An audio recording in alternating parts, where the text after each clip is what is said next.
Growing up, I was told that sticks and stones may break my bones, but words will never hurt me. Well, if that's the case, then how come these scars that have been placed on my heart had yet to desert me? You see, I was only 13 when I was able to realize facts about my life that still make me want to cry. And back then, I would tell my younger self that suicide is something that I should try. Just to get by. Just to get by. Just to get by. Just to get by. Hey, yo, shout out to Tyler Kweli about I don't drink or burn trees. See, I remember always looking for a wall because I did not possess the strength alone to stand tall. And as I leaned back like Neo against this crutch because life was too much, I would then slide down the wall real slow till I touched the ground feeling crushed. Face covered in red, but it wasn't because I blushed. Screaming on the inside, but no one ever heard it. You see, I wonder if a surgeon could have provided a service to nurse it.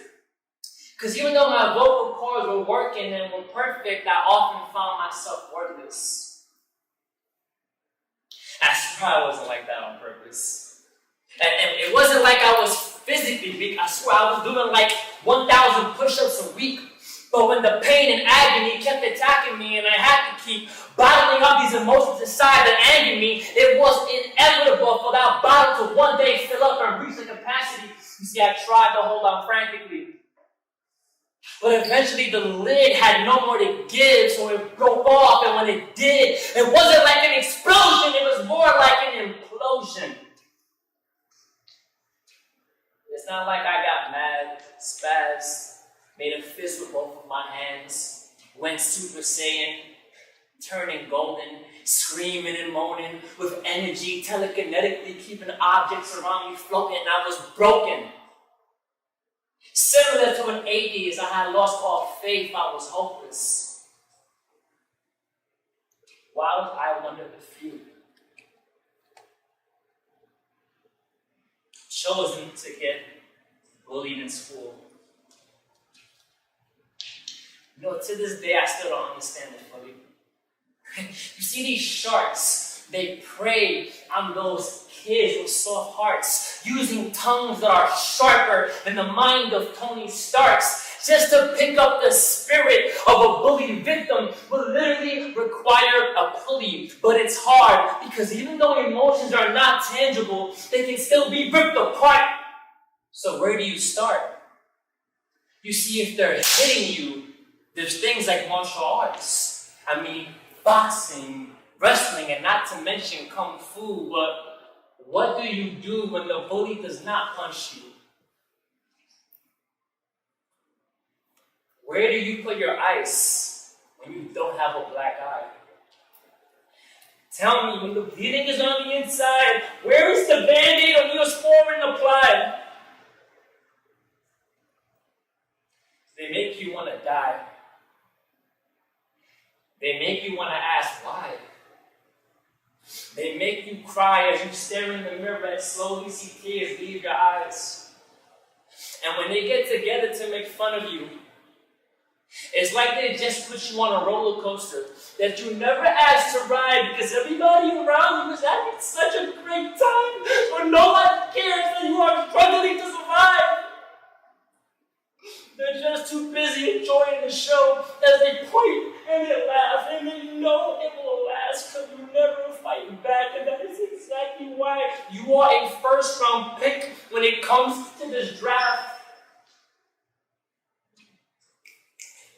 You see, you want it to end, but you just never defend. Because the hardest prison to escape is the one they put inside of your head. You can't touch it to bend. You can't grab it to pull. You're now bound by handcuffs, but you can't even move. These bullies, they feed off your sadness because it gives them a rush. And you don't ask for help because you're scared to get judged. And yeah, one day they leave you alone, but when that day comes, you're already numb because the damage is done. They go on with their lives, while yours just gets harder. The people tell you to pray and leave it to karma. Some will even say it builds character. Well, I say it can kill futures. Because not many people can win when they feel they're a loser. Not many will try when they think they are worthless, and no one can be loved if they have been led to believe they don't deserve it. So the next time you bully a person, first please remember this. How would you feel if somebody else did this to your kids? Imagine hugging somebody you love as they cry on your shoulder. Frustration makes you hot as the world is getting colder. And you wish you could take their place. But that is not how this works.